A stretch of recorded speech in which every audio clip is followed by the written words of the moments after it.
नमस्ते बच्चों। हम मैनेजमेंट के मोटिवेटिंग फैक्टर्स पढ़ चुके हैं, यानी कि प्रेरणात्मक तत्व जो कि प्रबंध करने के लिए व्यक्ति को प्रेरणा देते हैं। ये 3 तत्व हैं: मूल्य, लक्ष्य और स्तर।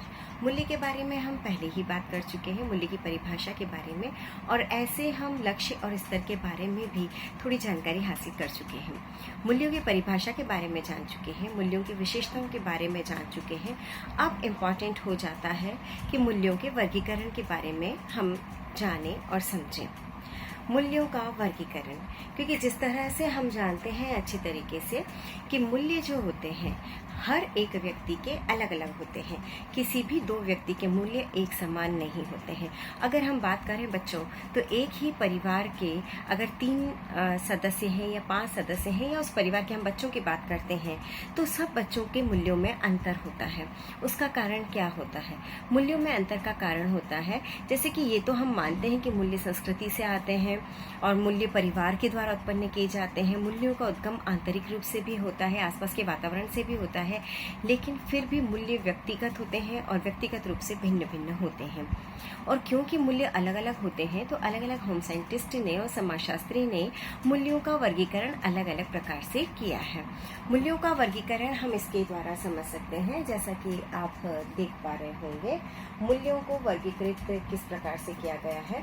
सबसे पहले मूल्य का वर्गीकरण जो आप देख रहे हैं, प्रभुत्व के आधार पर मूल्य का वर्गीकरण है। और प्रभुत्व के आधार पर मूल्य का वर्गीकरण 2 प्रकार से किया गया है, 2 वर्गों में बांटकर इसको किया गया है। आप लोगों को नजर आ रहा होगा, 2 प्रकार से इसको बांट करके किया गया है: आंतरिक एवं साधनात्मक मूल्य और आदर्शात्मक एवं तथ्यात्मक मूल्य। आंतरिक मूल्य वे होते हैं जो कि व्यक्ति में प्राकृतिक रूप से पाए जाते हैं।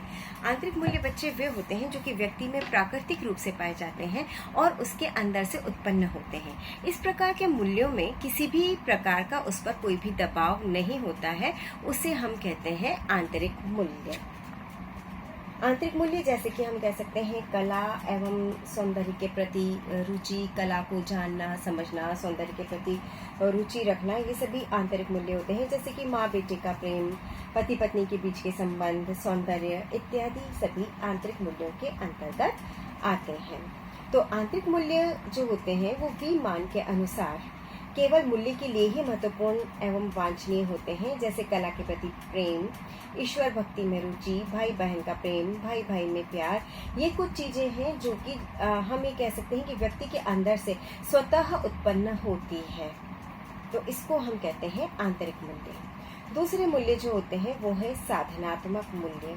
ये मूल्य वो होते हैं जो कि लक्ष्य की प्राप्ति में सहायक होते हैं और इसलिए इसे लक्ष्य मूल्य भी कहा जाता है।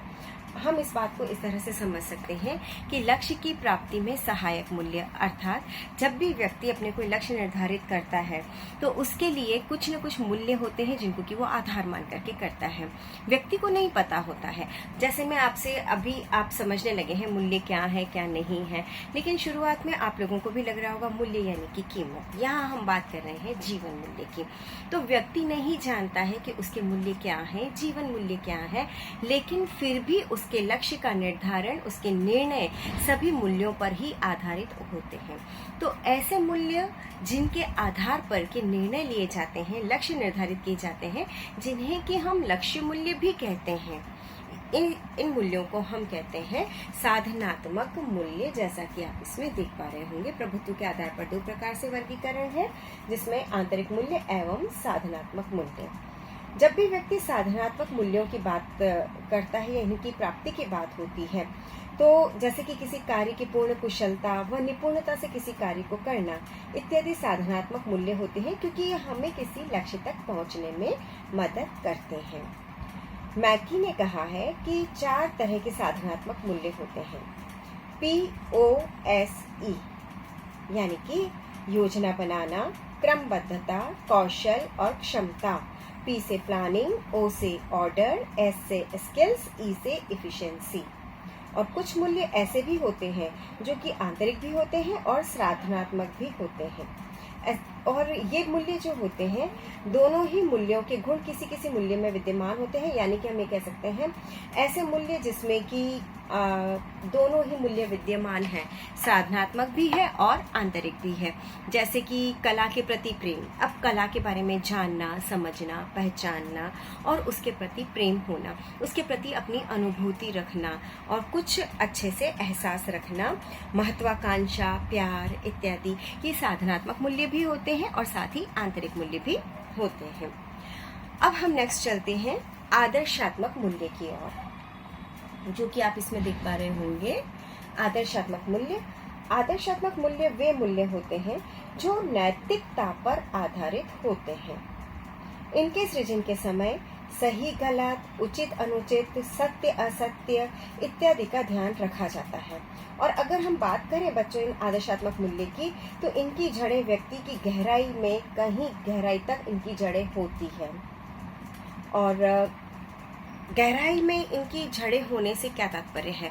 गहराई तक इनकी जड़ें होने का तात्पर्य, एक बार जैसे किसी व्यक्ति ने जीवन में अपना मूल्य बना लिया है, आदर्शात्मक मूल्य से तात्पर्य ये कि जैसे उसे सदा सत्य बोलना है या जो भी कार्य करना है ईमानदारी से करना है। अगर ईमानदारी से कार्य करना उसने अपना एक आदर्शात्मक मूल्य बना लिया है, तो ये जो चीजें होती है, ये जो मूल्य होते हैं, व्यक्ति के अंदर बहुत गहराई तक होते हैं। व्यक्ति किसी भी परिस्थिति में, किसी भी अवस्था में इन मूल्यों से हिलता नहीं है, वह इन मूल्यों पर डिगा रहता है। चाहे उसके लक्ष्यों की प्राप्ति में थोड़ा बहुत भी अंतर आ रहा हो सकता है उसको लक्ष्यों की प्राप्ति वैसी नहीं हो पा रही हो जैसे कि वो करना चाहता है, लेकिन फिर भी ये मूल्य, आदर्शात्मक मूल्य जो कि नैतिकता पर आधारित होते हैं, ऐसे होते हैं जो कि व्यक्ति के अंदर गहराई में होते हैं, जिन्हें व्यक्ति किसी भी परिस्थिति में परिवर्तित नहीं करता है और ना ही करना चाहता है। जैसे कि एक उदाहरण के द्वारा हम और समझ सकते हैं कि चोरी नहीं करना। एक व्यक्ति ने अपने जीवन में मूल्य निर्धारित कर रखा है कि उसे चोरी नहीं करनी है। अब उसके पास पैसों की कमी होगी, वो कितनी भी मुसीबत में होगा, कुछ भी होगा, लेकिन वो किसी भी परिस्थिति में चोरी नहीं करेगा। और ये चोरी नहीं करना कौन सा मूल्य है? क्योंकि यह नैतिकता पर आधारित है, इसलिए यह आदर्शात्मक मूल्य कहलाता है। और इसकी जड़ें इसीलिए व्यक्ति के अंदर बहुत गहराई तक होती है। आदर्शात्मक मूल्य के बाद हम बात करेंगे तथ्यात्मक मूल्यों के बारे में। तथ्यात्मक मूल्य वे मूल्य होते हैं जो विस्तृत होते हैं और ऐच्छिक भी होते हैं और व्यक्ति की इच्छाओं एवं प्राथमिकताओं पर आधारित होते हैं। जैसे कि धन का अर्जन करना, सफलता प्राप्त करना, ये सभी तथ्यात्मक मूल्य हैं। जैसा कि हम ये बात कर रहे हैं कि यह इच्छाओं और प्राथमिकता पर आधारित होते हैं, है ना। व्यक्ति क्या सोचता है, व्यक्ति क्या चाहता है, और उन इच्छाओं के बाद उनमें प्राथमिकता किस तरह से वो निर्धारित करता है।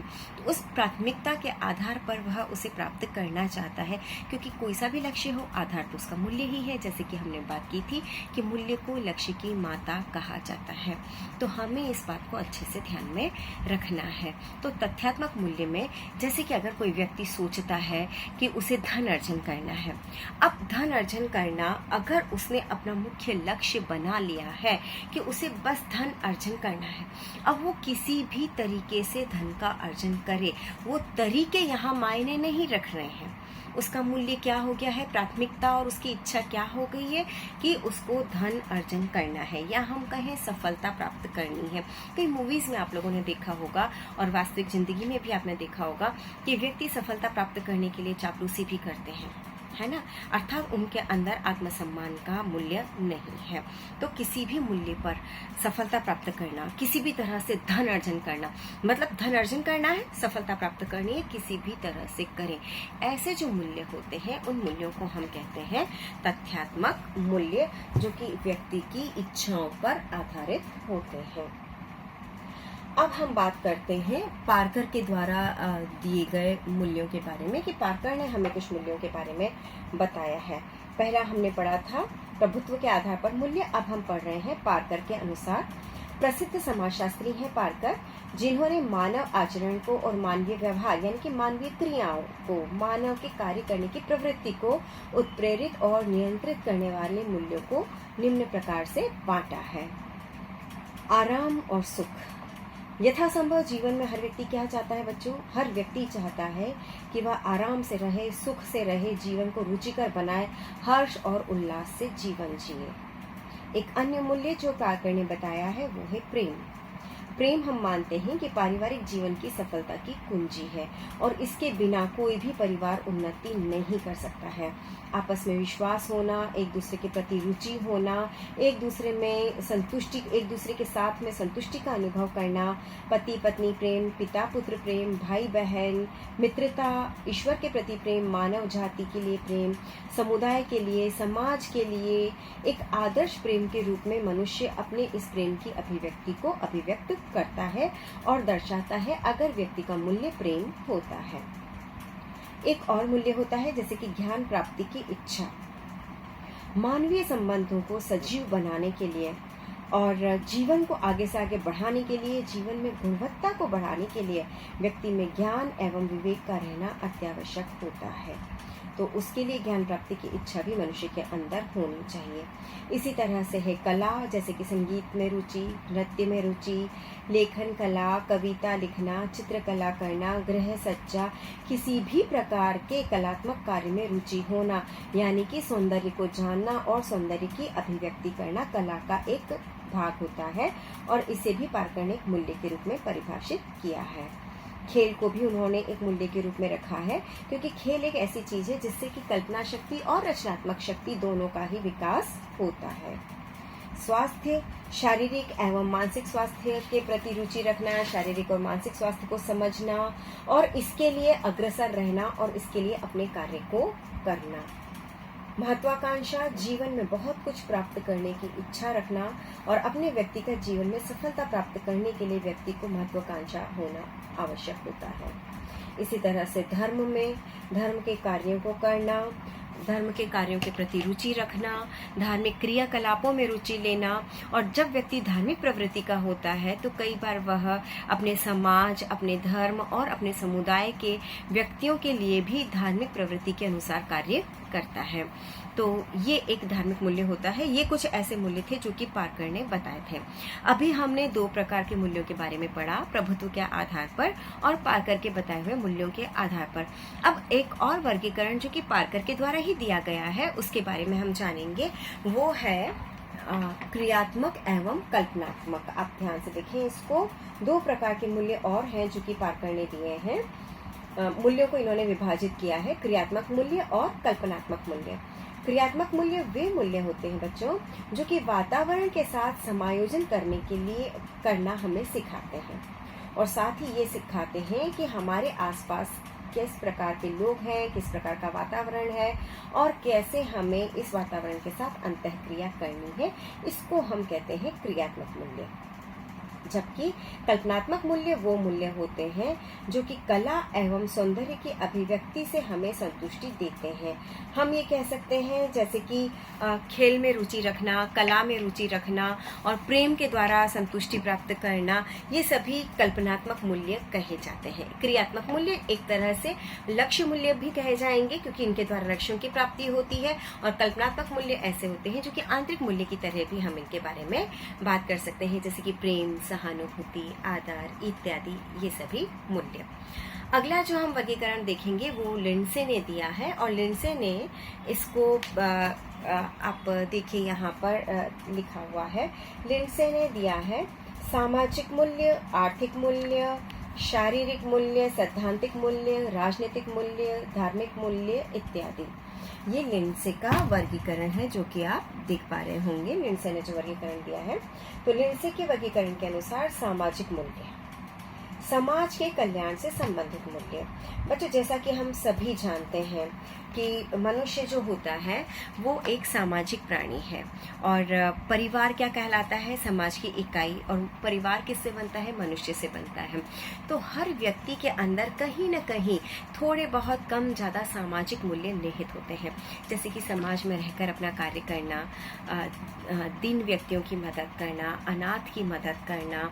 आपने देखा होगा बच्चों, जब गर्मी आती होती है तो बहुत से लोग पानी की व्यवस्था करवाते हैं, प्याऊ लगाते हैं। और अभी का एक बहुत ही सजीव और जीवंत एग्जाम्पल हमारे सामने है कि कोरोना के दौरान, कोरोना की जब महामारी चल रही है, इस दौरान जब लॉकडाउन हुआ था तो लॉकडाउन के दौरान कई व्यक्तियों ने और भोजन पहुंचाना, रोगियों की सेवा करना, मदद करना किसी भी तरह से, तो ये सभी क्या आते हैं, ये सामाजिक मूल्य के अंतर्गत आते हैं, जो कि हमें लिंडसे ने बताए हैं। लिंडसे के अनुसार सामाजिक मूल्य के अलावा और अन्य मूल्य हैं आर्थिक मूल्य, जैसे कि परिवार के लिए, समाज के लिए धन कमाना और धन के साथ अपने परिवार को सुखी बनाने की कोशिश करना। और कुछ परिवार, कुछ लोग ऐसे होते हैं जिन्हें नई नई वस्तुओं में रुचि होती है, नई नई चीज़ों में बहुत रुचि लेते हैं। अच्छा, कुछ लोगों को जैसे अपना मकान बनाना, यहाँ कुछ लोग नहीं कहना चाहूँगी, सभी व्यक्तियों को अपना मकान बनाने में बहुत रुचि होती है। अपना मकान बनाना, महंगे जेवर खरीदना, नए उपकरणों का प्रयोग करना, ये सभी आर्थिक मूल्य के अंतर्गत आते हैं, जो कि लिंडसे ने दिए हैं। लिंडसे ने जो अगला मूल्य दिया है वो है सैद्धांतिक मूल्य। बच्चों, आप सभी को पता होगा और आप सभी जानते भी होंगे कि जीवन में अगर हम सफलता प्राप्त करना चाहते हैं तो हमें कुछ सिद्धांतों को अपनाना होता है। सिद्धांतों को, नियमों को अपनाकर हम आगे बढ़ते हैं और जीवन को चलाते हैं। बौद्धिक शक्ति के द्वारा, जैसे सत्य को जानना, खोजना, आत्मसात करना, उसे जानने में रुचि रखना, ये सारी चीज़ें इसी के अंतर्गत आती है, सैद्धांतिक मूल्य के अंतर्गत आती है। जैसे दर्शन शास्त्र में रुचि होना, नवीन सिद्धांतों का आविष्कार होना, नए उपकरण की खोज होना और नई चीज़ों को काम में लेना। अगला जो मूल्य बताया है लिंडसे ने वो है सौंदर्यात्मक मूल्य। जीवन को सुखमय और आनंदमय बनाने में सौंदर्यात्मक मूल्यों का बच्चों अमूल्य स्थान होता है। सौंदर्य एवं कला के प्रति रुझान, सौंदर्यता को जानना, प्रशंसा करना, जैसे बच्चों कविता लिखना, चित्र बनाना, चित्रकला करना, नृत्य करना, पेंटिंग, सिलाई कला, संगीत कला और इत्यादि इतने सारे कौशल हैं जिसमें कि सौंदर्य परिभाषित होता है, या हम कहें कि सौंदर्य अभिलक्षित होता है, दिखाई देता है। तो इससे हमें पता लगता है कि व्यक्ति के अंदर सौंदर्यात्मक मूल्य की प्रधानता है। राजनीतिक मूल्य, जैसा कि नाम से ही समझ में आ रहा है कि प्रशासनिक कार्यों में रुचि रखना, राजनीतिक पार्टी में कार्यकर्ता के रूप में कार्य करना, विभिन्न दलों का नेतृत्व करना और इन्हीं सारी बातों में, राजनीतिक बातों में रुचि रखना। एक अंतिम मूल्य जो लिंडसे के अनुसार बताया गया है वो है धार्मिक मूल्य। जीवन में सुख, आनंद, संतोष, खुशी प्राप्त करने के लिए धार्मिक मूल्यों का सृजन करना बहुत ज़रूरी है। कई बार हम कहते हैं जैसे कि क्या ज़रूरी है इन सब चीज़ों में, लेकिन बच्चों धीरे धीरे समय के साथ साथ ईश्वर में रुचि होना, ईश्वर में आस्था होना, प्रवचन सुनना, भजन सुनना और गहराई तक इन चीज़ों को जानना। जब जैसे कभी कुछ लोग जो होते हैं इन बातों को कहते हैं ये बहुत ही फिलोसॉफिकल बातें हैं, इन फिलोसॉफिकल बातों में क्या रखा है, लेकिन नहीं, जीवन को सही ढंग से समझने के लिए और उसमें संतुष्टि को अनुभव करने के लिए और संतोष का अनुभव प्राप्त करने के लिए, आनंद का अनुभव प्राप्त करने के लिए धार्मिक मूल्य का हर व्यक्ति के जीवन में होना अनिवार्य होता है। तो ये जो हमने पढ़े थे सामाजिक, आर्थिक, राजनीतिक, धार्मिक, सैद्धांतिक और सौंदर्यात्मक मूल्य, ये सारे मूल्य लिंडसे के अनुसार दिए गए थे। और अब अंत में हम पढ़ेंगे जो मूल्य हमें दिए हैं प्रोफेसर P.S. नायडू ने। नज़र आ रहा है आप सभी को, प्रोफेसर P.S. नायडू ने जो हमें मूल्य दिए हैं उसके बारे में हम पढ़ेंगे। Professor P.S. नायडू ने भारतीय संस्कृति के अनुसार मूल्य बताए हैं। मेरे ख्याल से नज़र आ रहा होगा, आप लोग दिख रहे हैं। भारतीय संस्कृति के अनुसार इन्होंने, प्रोफेसर P.S. नायडू ने मूल्य बताए हैं कि आर्थिक मूल्य, शारीरिक मूल्य, सामाजिक मूल्य, मनोवैज्ञानिक मूल्य, दार्शनिक मूल्य और आध्यात्मिक मूल्य।